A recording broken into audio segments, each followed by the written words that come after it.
जय हिंद, वंदे मातरम। दोस्तों, मैं रवि पांडे अपने YouTube channel study with Ravi sir में आप सभी विद्यार्थियों का दोस्तों का स्वागत करता हूं। दोस्तों, जैसे कि सांख्यिकी कक्षा 11 गुजरात बोर्ड के अनुसार पाठ 4 अपकिरण के माप का दोस्तों हम अभ्यास कर रहे हैं, जिसके अंतर्गत दोस्तों अपकिरण क्या है, अपकिरण की जो विशेषताएं हैं, उसके लक्षण गुणधर्म, साथ ही साथ अपकिरण के जो चार माप हैं जिसमें चतुर्थक हुआ, विस्तार हो गया, माध्य विचलन हो गया और प्रमाप विचलन हो गया, जिसके अंतर्गत दोस्तों हमने तीन टॉपिक ऑलरेडी कंप्लीट कर लिए हैं, जिसमें विस्तार विस्तार गुणांक, चतुर्थक विचलन गुणांक, माध्य विचलन और माध्य विचलन गुणांक। अब सबसे अंत का जो टॉपिक है दोस्तों, इसके अंतर्गत जो आता है आपका प्रमाप विचलन व प्रमाप विचलनांक आता है, जिसमें दोस्तों प्रमाप विचलन क्या है, उसकी क्या परिभाषा होगी, उसके क्या गुण दोष हैं, प्रमाप विचलन क्यों ज्ञात किया जाता है, तो दोस्तों उसके बारे में आज हम डिस्कस करने वाले हैं। तो आज का जो सेशन रहेगा, आज का जो वीडियो रहेगा दोस्तों, वह प्रमाप विचलन क्या है, प्रमाप विचलन के गुण दोष के बारे में दोस्तों हम चर्चा करेंगे। और इसके बाद की जो सेशन में दोस्तों प्रमाप विचलन से जुड़े हुए प्रश्नों का दोस्तों हम अभ्यास करेंगे, जिसमें प्रमाप विचलन से जुड़ी हुई जो अलग अलग विधियां हैं उसके बारे में दोस्तों हम अभ्यास करने वाले हैं। तो दोस्तों मेरे YouTube channel study with Ravi sir को लाइक सब्सक्राइब और शेयर करना ना भूलें। चलिए दोस्तों, तो स्टार्ट करते हैं आज का टॉपिक प्रमाप विचलन, जिसे स्टैंडर्ड डेविएशन के नाम से जाना जाता है। हाँ तो दोस्तों, प्रमाप विचलन जिसको स्टैंडर्ड डेविएशन के नाम से जाना जाता है, तो औसत विचलन की परिभाषा सूचना के अवलोकन के मध्य से प्राप्त विचलनों के मानांक पर क्या होता है, आधारित माप होता है। यह हमने देखा। उसमें विचलनों के बैजिक चिन्हों की अवगणना की जाती है। तो जैसा कि हम जानते हैं कि विस्तार और चतुर्थक विचलन में रहे हुए अवगुणों या दोषों को दूर करने के लिए माध्य विचलन ज्ञात किया जाता है। परंतु क्या माध्य विचलन ज्ञात किया गया, वहां पर भी मतलब क्या है, बहुत सारे दोष देखने को मिले। जैसे कि माध्य विचलन के अंतर्गत दोस्तों हम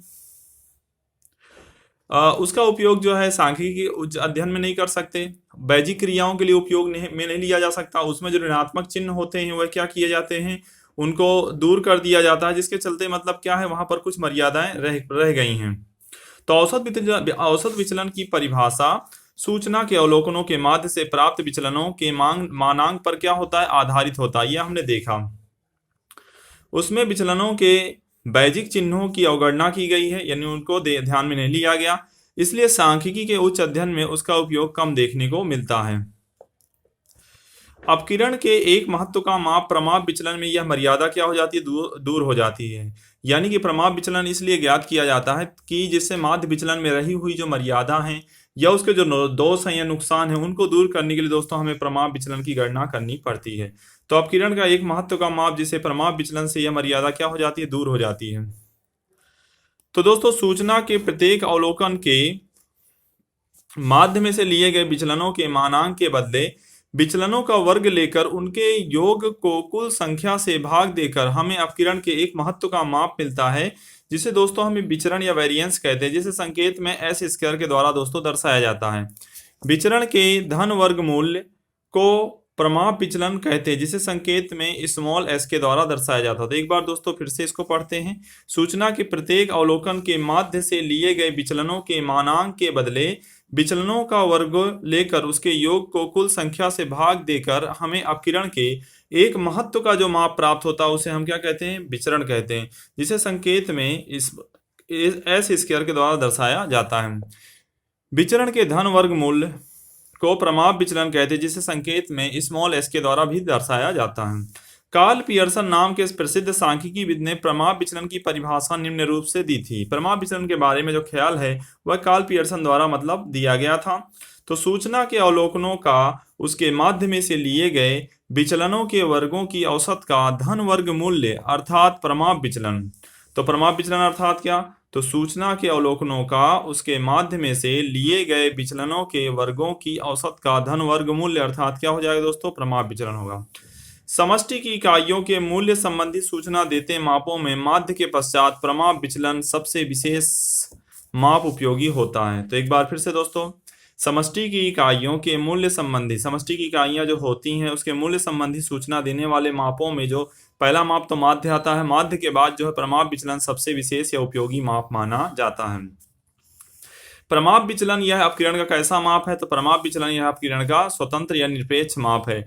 यह मतलब क्या होता है, किसी दूसरे माप पर आधारित नहीं होता है, यह इंडिपेंडेंट मेजरमेंट कहा जाता है। तो प्रमाप विचलन यह अपकिरण का निरपेक्ष माप होता है। जैसे कि यहाँ पर जो है चार अपकिरण के जो चार माप है, जिसमें विस्तार निरपेक्ष है, विस्तार गुणांक विस्तरांक या विस्तार गुणांक या विस्तरांक जो है वह सापेक्ष है। चतुर्थक विचलन जो है वह निरपेक्ष माप है, और चतुर्थक विचलनांक जो है दोस्तों वह कैसा माप है, सापेक्ष माप है। उसके अलावा जैसे माध्य विचलन निरपेक्ष माप है, और माध्य विचलन गुणांक जो है दोस्तों वह सापेक्ष माप है। यदि प्रमाप विचलन को सूचना के माध्य द्वारा भाग दिया जाए तो हमें अपकिरण का कैसा माप मिलता है, सापेक्ष माप मिलता है। उसे हम प्रमाप विचलनांक के नाम से जानते हैं। प्रमाप विचलनांक बराबर क्या हो जाएगा दोस्तों, S/x बार हो जाएगा। तो यहाँ पर दोस्तों हमने देखा कि प्रमाप विचलन क्या है, प्रमाप विचलनांक क्या है। अब इसकी टिप्पणी, इसका उपयोग कहाँ कहाँ देखने को मिलता है। तो प्रमाप विचलन अपकिरण के सभी मापों में सबसे श्रेष्ठ माप है, जिसका व्यापक रूप से उपयोग किया जाता है।